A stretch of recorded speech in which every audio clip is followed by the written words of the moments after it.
Assalamualaikum warahmatullahi wabarakatuh.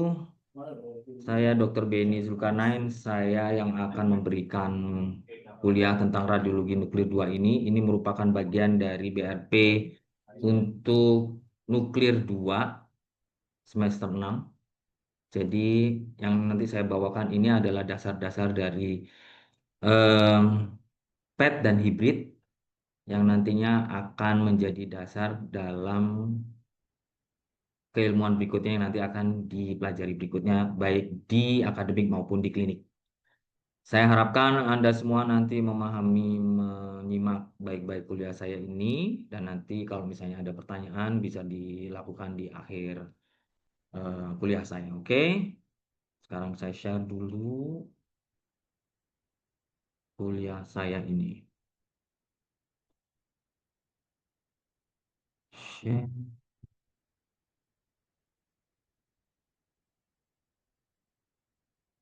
Ini sudah terlihat kah? Sudah terlihat kah? Sudah, Sudah sudah dokter. dokter. Sudah. Oke, baik. Baik, judul kuliah hari ini adalah Clinical Application of PET and Hybrid. Jadi kalau saya memperkenalkan tentang PET, PET itu adalah positron emission tomography. Jadi ini adalah salah satu dari modalitas di radiologi nuklir yang dia itu menggunakan radioisotopnya positron emitter sebagai tracers. Radioisotopnya bisa fluorine 18, bisa oksigen 15, bisa karbon 11, atau bisa nitrogen 13, tergantung dari apa yang hendak dicari. Radioisotop ini waktu paruhnya pendek dan mereka rata-rata dibuat di cyclotron. Yang paling populer adalah F18 karena dia nantinya akan digabungkan dengan fluorodeoksiglukosa atau FDG yang merupakan radio tracer yang paling banyak dan paling populer digunakan hingga saat ini. Jadi radio tracers tadi atau radioisotop tadi itu umur isotopnya pendek. Jadi karena umur isotopnya pendek, jadi paling baik kalau dibuat, diproduksi di dekat mesin PET tersebut atau di tempat center pemeriksaan PET. Nah, cyclotron yang memproduksi isotop itu bisa ditempatkan di rumah sakit dengan tenaga yang relatif kecil yang disebut sebagai baby cyclotron. Dalam produksinya sebetulnya satu cyclotron itu bisa mensuplai kebutuhan 3-4 rumah sakit di sekitarnya dalam pemenuhan radioisotop.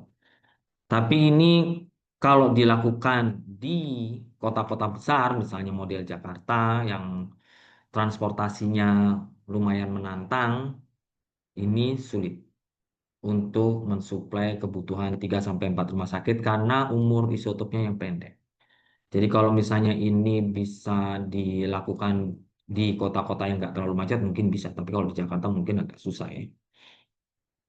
Jadi radio tracers yang lain selain FDG ada FLT, fluorodeoxytimidine, FAT, fluoroethyltyrosin, F-dopa, dihydroxyphenylalanin, Dotatok, Dotatet, PSMA, F-miso. Nah ini semuanya kalau Anda lihat radio tracers ini, Anda mungkin tertarik dengan bagian-bagian kata-kata terakhirnya yang mungkin dikaitkan dengan sebetulnya mereka ini mempunyai target-target tertentu. Kalau Anda lihat timidin, tirosin, ya itu kan bagian dari asam amino. Jadi sebetulnya ini adalah radio tracers yang mirip dengan asam amino, dan kalau ini kita berikan kepada tubuh orang, dan kemudian ada salah satu dari bagian dari tubuh tersebut, misalnya dalam bentuk keganasan, dia akan mengambil timidin dan tirosin, ya ini akan bisa menjadi penanda dari keberadaan tumor-tumor tersebut. Contoh yang lain adalah Rotatok, octreotide. Ini adalah untuk jenis tumor-tumor neuroendokrin tertentu yang tidak akan diambil oleh sel-sel yang lain maupun tumor yang lain, kecuali tumor-tumor neuroendokrin. Kalau Anda lihat yang di bawahnya prostat spesifik membran antigen, ya ini spesifik untuk prostat. Jadi kalau ada keganasan, misalnya keganasan yang dicurigai berasal dari prostat, terus Anda berpikir untuk mengetahui di mana penyebarannya, ya Anda akan memilih PSMA dibandingkan dengan yang lain karena dia spesifik terhadap keganasan tersebut. Jadi banyak sekali radio tracers yang sudah diciptakan, tapi mungkin belum banyak yang sudah tersedia di pasaran maupun terbukti khasiatnya. Ya, jadi mungkin di negara kita juga baru beberapa di antaranya yang sudah tersedia di pasar. PSMA mungkin menjadi sesuatu yang sudah umum di negara ini selain FDG. Ya, jadi kalau kita bedah FDG, FDG itu sebetulnya analog glukosa. Jadi strukturnya itu mirip dengan glukosa. Dan tingkah lakunya juga mirip dengan glukosa. Ini half life-nya, florinnya itu 110 menit. Biasanya sih kita ambilnya adalah 2 jam. Jadi ini paling pas digunakan di klinik. Jadi nggak buru-buru. Tidak terburu-buru. Dan juga masih ada waktu untuk antar pasien itu nanti dikerjakan. Nah, bagaimana FDG PET ini bekerja? FDG ini bekerja sama dengan glukosa melewati glukosa transporter, glukosa transporter. Ya, dia nantinya akan di trap juga di sel, tapi dia tidak akan mengikuti jalur metabolisme sama seperti glukosa pada umumnya. Karena dia tidak bisa mengikuti jalur metabolisme glukosa seperti umumnya, dia akhirnya terperangkap di sel. Sehingga akhirnya nanti terjadi penumpukan FDG ini di dalam sel, sehingga akhirnya kita bisa melihat sebagai tanda peningkatan uptake di sel-sel tersebut dari pemeriksaan PET. Nah, jadi karena ini adalah analog glukosa, jadi FDG ini secara natural dia terkumpul juga di otak dan jantung. Kenapa ya? Karena otak dan jantung ini membutuhkan glukosa dalam jumlah yang tinggi. Sama seperti yang lainnya, misalnya di otot dan usus, kalau misalnya terjadi pergerakan yang di atas normal, itu nantinya peningkatan uptake-nya bisa lebih tinggi. Nah, jadi apa sih yang mengakibatkan peningkatan uptake glukosa menjadi tinggi? Ada banyak, ya. Tapi beberapa ini mungkin bisa Anda perhatikan kalau misalnya dalam kondisi yang normal, ya. Kadar glukosa pasien, terus pasiennya puasa atau tidak, ada enggak pasien itu melakukan gerakan, atau sel-sel lemaknya bagaimana, ada enggak inflamasi. Nah, itu banyak sekali. Jadi FDG ini sebetulnya sensitif tapi tidak spesifik, ya. Ini adalah jalur metabolisme glukosa dan FDG, di mana FDG ini setelah melalui heksokinase dia nggak bisa lagi dilakukan fosforilase, nggak bisa, berhenti, sehingga akhirnya dia terperangkap dalam sel. Jadi penggunaan FDG ini pada pemeriksaan PET sebetulnya ya nggak bisa semuanya dipakai karena dia terbatas nih. Karena dia bisa memberikan false positif pada inflamasi yang nantinya bisa keliru diartikan sebagai keganasan. Prostat, apalagi prostat itu nggak suka dia sama tangkapan glukosa. Jadi kalau misalnya Anda lakukan pemeriksaan FDG PET pada keganasan prostat, ya itu mungkin bisa jadi sesuatu yang sia-sia. Sama juga kalau misalnya Anda memberikannya untuk menilai tumor-tumor yang slow growing atau sangat kecil, nggak bisa. Jadi FDG ini nggak seperti yang dibayangkan sebelumnya sih, masih banyak hal-hal yang dia nggak bisa. Atau ini nanti Anda mau lihat di tumor dengan background activity yang tinggi, misalnya di jantung, di otak, nggak bisa. Karena ya Anda seperti nantinya analoginya adalah Anda ingin mencari anak hilang di tengah pasar, pasarnya ramai. Anaknya teriak-teriak kayak apapun Anda nggak bakalan dengar. Karena background activity-nya tinggi. Nah, PET-CT dan SPECT-CT ini sebetulnya adalah dua alat hibrid yang menggabungkan pemeriksaan fungsional PET dan SPECT itu dengan pemeriksaan struktural CT yang Anda sudah kenal sebelumnya. Jadi ini sebetulnya adalah mengetahui fungsi dan anatomi suatu organ itu dalam waktu yang bersamaan. Nah, jadi ini akan memberikan manfaat informasinya lebih akurat karena baik informasi mengenai fungsi maupun informasi mengenai struktur dan anatomi itu bisa diberikan secara sekaligus. Ya, tapi mungkin agak sedikit berbeda antara PET CT dan SPECT CT dalam prosesnya ya. Kalau di PET CT itu CT dulu dilakukan baru PET, kalau SPECT CT itu SPECT dulu baru dilakukan CT. Ini adalah alatnya. PET CT yang sisi kiri, SPECT CT yang sisi kanan. Ini adalah dua alat hibrid yang akan memberikan informasi terkait dengan struktur dan terkait dengan fungsi dari suatu jaringan atau organ atau kelainan yang menjadi target pemeriksaan. Anda juga nanti akan mungkin pernah mendengar tentang PET MRI dan SPECT MRI. Jadi kalau CT scan bisa memberikan gambaran yang baik terkait dengan struktur dan lokasi, MRI harusnya juga bisa. Tapi sebenarnya tidak mudah ya membuat PET MRI itu karena Anda tahu sendiri bahwa MRI itu dia menarik zat-zat yang ferromagnet yang tertarik oleh medan magnet. Karena prinsip dasar MRI adalah medan magnet. Jadi menggabungkan pemeriksaan PET dengan MRI itu challenge-nya, tantangannya adalah membuat bahwa semua komponen yang ada itu tidak bisa ditarik oleh medan magnet. Dan itu cukup sulit untuk PET maupun SPECT.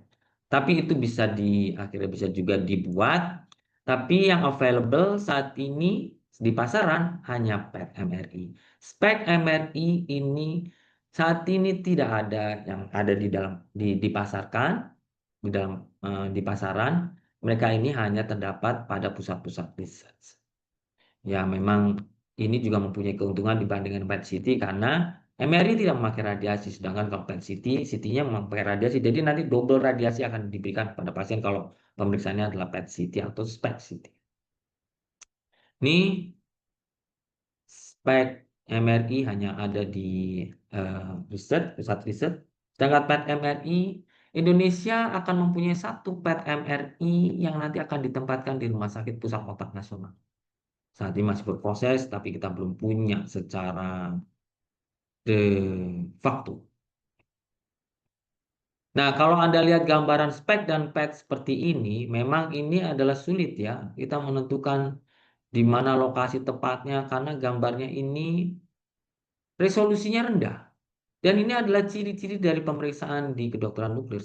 Resolusinya rendah sehingga banyak yang mengolok-olok bahwa kita ini sebetulnya adalah dokter-dokter di bidang nuclear medicine atau unclear medicine. Karena gambarnya seperti ini.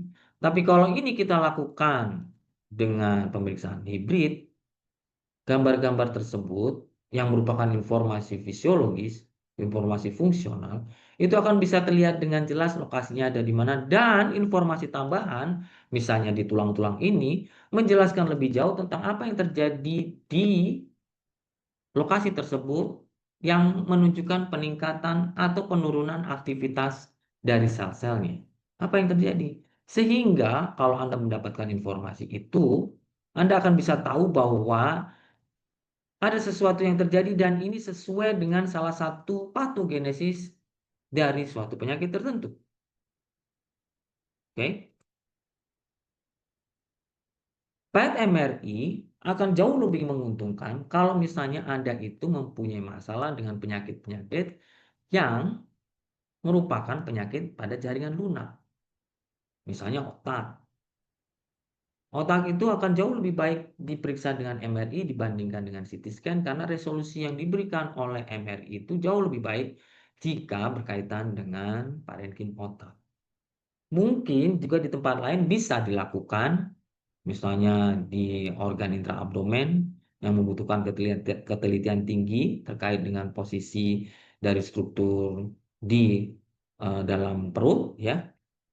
Itu akan lebih baik kalau misalnya menggunakan MRI. Nah, aplikasi klinis dari PET, CT, PET, MRI itu sebetulnya apa sih? Ada beberapa yang mungkin bisa saya sampaikan, tapi karena waktu terbatas, mungkin ini hanya beberapa yang bisa saya sampaikan. Misalnya penyakit kardiovaskuler, penyakit susunan saraf pusat, onkologi paling banyak, dan infeksi. Mungkin infeksi tidak terlalu banyak berperan, tapi saat ini em, kegunaan PET maupun SPECT untuk infeksi itu mulai dilirik karena mereka mempunyai informasi tertentu yang tidak bisa diberikan oleh pemeriksaan imaging lainnya. Kalau kita bicara tentang kardiovaskuler, jadi PET itu dapat menunjukkan viabilitas sel jantung di daerah iskemik. Mungkin Anda sudah pernah tahu bagaimana jantung itu diperiksa melalui pemeriksaan lainnya, termasuk CT kardiak maupun MR kardiak. Tapi PET bisa menunjukkan yang mungkin tidak bisa diperlihatkan oleh CT mungkin misalnya, tentang viability dari sel-sel jantung. Apakah ini dia iskemik atau memang dia sudah mati sel-sel tersebut? Nah, itu yang mungkin PET bisa menunjukkan seperti itu. Dan ini masih dianggap sebagai gold standard untuk menilai viability dari sel-sel jantung. Ini penting digunakan sebelum operasi atau misalnya monitoring pasca revaskularisasi. Karena nanti ya kalau misalnya sel-selnya itu ternyata sudah tidak bisa diharapkan lagi alias mati, ya terapi-terapi yang bersifat invasif ya nggak perlu dilakukan. Tapi kalau misalnya itu masih menjanjikan, mungkin terapi-terapi tersebut ada manfaat.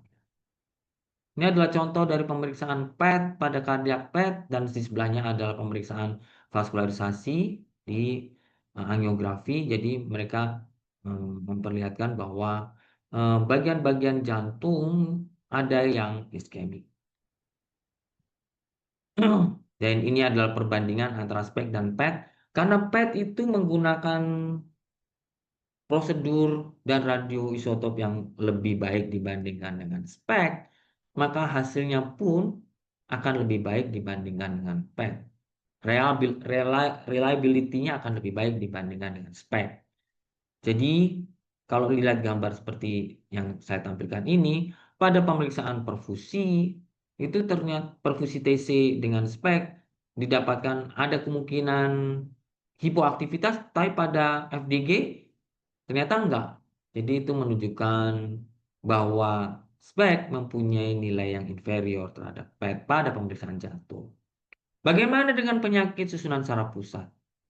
Jadi PET dinilai akurat dalam evaluasi metabolisme cerebral secara global dan regional karena dipakai FDG ya. Jadi PET ini bisa menunjukkan vokal epilepsi pada keadaan interiktal dan dia juga bisa membedakan demensia Alzheimer dengan demensia lobus temporal. Tapi beberapa teori belakangan ini pernyataan ini di-challenge sehingga ini masih dibutuhkan penelitian lebih lanjut untuk membuktikannya. Kalau pada onkologi, PET digunakan untuk apa? Untuk menegakkan diagnosis, staging, monitoring terapi, penentuan prognosis. Juga bisa digunakan untuk menentukan derajat keganasan. Kalau kita menggunakan FDG, PET juga bisa membedakan jaringan parut pasca terapi dengan kecurigaan jaringan sisa tumor pasca terapi. Sekarang kita lihat PET pada tumor otak. Jadi digunakan untuk apa? Diferensiasi antara tumor jinak dan ganas, grading tumor otak bisa dilakukan untuk penuntun biopsi karena biasanya yang dilakukan kalau PET tidak digunakan, penuntun biopsinya adalah biasanya penyangkatan pasca kontras pada pemeriksaan. Padahal Anda tahu bahwa kontras itu ada dalam pemeriksaan otak kalau terjadi kerusakan blood-brain barrier bukan akibat aktivitas dari sel. Jadi kalau kita melakukan biopsi dengan tuntunan PET, misalnya dengan memakai FDG, kemungkinan besar kita akan mendapatkan jaringan yang representatif sebagai tumor karena itu merupakan aktivitas dari sel. Oke. Nah, ini contohnya bagaimana membedakan limfoma. Limfoma adalah keganasan, meningioma di sini adalah meningioma yang benign. Jadi, dari gambaran pemeriksaan struktural baik CT maupun MRI ini ternyata bahwa gambaran antara limfoma dan meningioma itu tidak beda jauh. Padahal mereka itu dua-duanya sangat berbeda. Yang satu malignan, yang satu ganas. Dan ini terbukti bahwa pada dengan menggunakan FDG hanya limfoma yang punya aktivitas. Dan ini yang tadi saya pernah ceritakan bahwa kadang-kadang bisa juga membedakan apakah pada MRI ini penyangkatan kontras itu merupakan terdapat sel-sel sisa tumor. Ternyata setelah dilakukan dengan PET FDG tidak ada aktivitas di situ. Jadi itu bukan rekurensi atau residif. Dan ini pada low grade astrocytoma. Nah, ini FDG mempunyai kelemahan nih. Karena ternyata dia katakan bahwa tidak ada lagi aktivitas tumor. Tapi dengan menggunakan FET, aktivitas tumor itu masih terdapat. Jadi FDG bukan segalanya. Dia memang multi role tapi dia tidak spesifik. Oke. Pada kasus head and neck sama apa yang bisa dideteksi pada tumor-tumor head and neck dengan PET? Nah, ini adalah salah satunya tumor di mandibula. Ini menunjukkan tumor dengan aktivitas yang tinggi. Kemungkinan ini adalah suatu tumor yang high malignant. Ya. Pada keganasan paru juga demikian. Keganasan paru itu mungkin yang agak sulit adalah adenosea. Ya. Adenosea itu kadang-kadang dengan FDG dia itu nggak nangkep kalau ukurannya kecil atau subtype-nya, histologi subtype-nya itu tertentu. Nah, barusan saya juga ditelepon oleh sejawat dari penyakit dalam bahwa ada kasus di mana pasien tersebut pasca terapi tapi kemudian muncul nodul banyak sekali di paru-paru tapi itu tidak bisa ditentukan apakah itu suatu bentuk metastasis atau tidak karena dia tidak menangkap. Ini adalah salah satu gambaran bagaimana PET itu digunakan untuk tumor paru. Ya, ini adenokarsinoma ini kebetulan bisa nangkap. Kenapa? Ya karena ukurannya cukup besar dan subtype-nya mungkin subtype adenokarsinoma. Pada tumor-tumor kolorektal, tumor pankreas, gaster dan esofagus ini sebetulnya sama ya. PET itu mempunyai peran untuk bisa menentukan di mana letaknya dan di mana penyebarannya. Dan kalau misalnya tumor kolorektal bisa juga mendeteksi lesi pasca reseksi primer. Ya. Ini adalah salah satu contohnya setelah hemikolektomi dan kemoterapi. Ini pasien ini dinyatakan bahwa periambulary mass itu setelah dilakukan biopsi nggak ada sel-sel ganasnya, tapi setelah dilakukan dengan PET ternyata loh masih ada aktivitasnya. Setelah dilakukan re-guided biopsi, adenokarsinoma terlihat. Sama tumor pankreas sebetulnya intinya sama dan ini bisa membedakan apakah ini suatu pankreatitis atau tumor pankreas, keganasan pankreas. Ternyata dengan menggunakan PET terlihat bahwa tangkapannya sangat tinggi, ini menunjukkan pankreas. Ini adalah gambaran dari keganasan di gaster. Ganasan di gaster ini memakai teknik distensi dari gaster sehingga nanti bisa terlihat di mana sebetulnya lokasinya dia berada. Kalau misalnya dia tidak didistensikan atau dikembangkan gasternya itu, kita nggak tahu di mana dia lokasinya setelah dilakukan dengan teknik stomach distension ini kita bisa tahu bahwa ini adalah di fundus gaster. Esophagus sama sebetulnya. Nah, ini untuk melihat bagaimana ini kasus yang lain ya, limfoma. Nah, ini beberapa aktivitas sebelum terapi ini ternyata setelah dilakukan terapi, aktivitas-aktivitas tersebut menghilang yang menunjukkan ini kemungkinan suatu respons terapi di sini. Mungkin dia terapinya respon terapinya complete response. Ini kita juga bisa melihat pada limfoma sebetulnya aktivitas di bone marrow yang tidak terlihat pada pemeriksaan CT scan. Ternyata bone marrow-nya ini meningkat semua tangkapannya ini menunjukkan keterlibatan dari limfoma.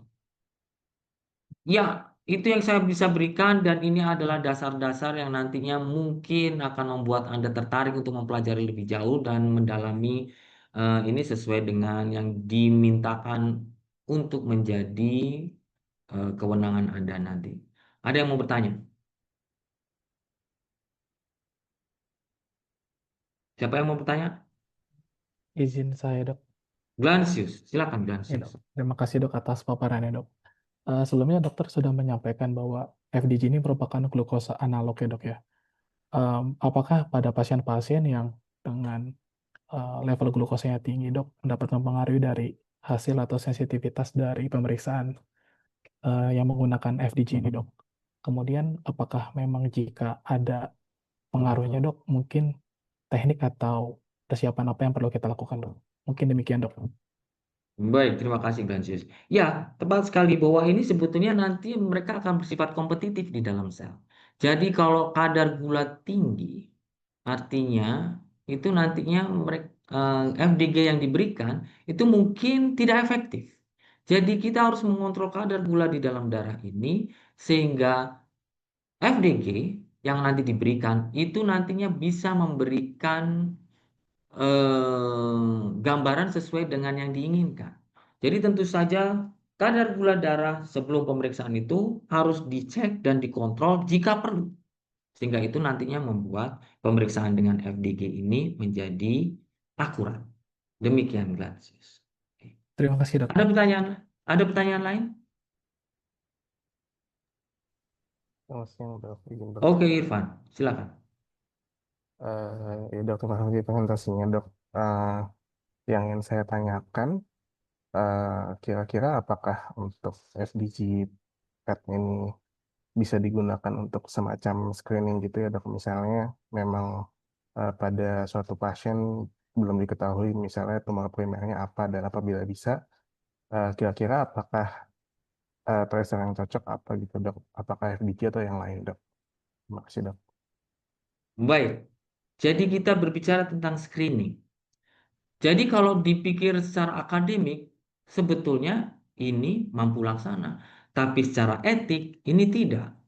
Kenapa? Karena pemeriksaan ini menggunakan radiasi. Dan kita tahu, radiasi itu tidak hanya menguntungkan, tapi juga mempunyai efek samping. Jadi kalau misalnya kita lakukan ini untuk sesuatu hal yang bersifat screening, itu tentu saja tidak bisa terjustifikasi. Karena manfaat yang diterima oleh pasien dibandingkan dengan risiko terjadinya efek samping akibat radiasi itu lebih banyak risikonya. Jadi kalau misalnya Anda bertanya, jadi kalau saya menemukan sesuatu kelainan, apakah kelainan ini saya udah tahu bahwa ini tumor, terus kemudian tumornya ini metastasis, kemungkinan metastasis ke tempat lain, apakah ini nantinya bisa saya pakai untuk dijadikan screening? Itu lain cerita. Karena intinya Anda adalah nanti menanyakan apakah ini bisa dipakai untuk mencari penyebaran jauh. Jadi bukan screening penyakit, tapi ini lebih ke arah mencari penyebaran jauh. FDG tentu saja bisa digunakan itu. Dan itu memang salah satu dari indikasi yang bisa dikerjakan oleh FDG.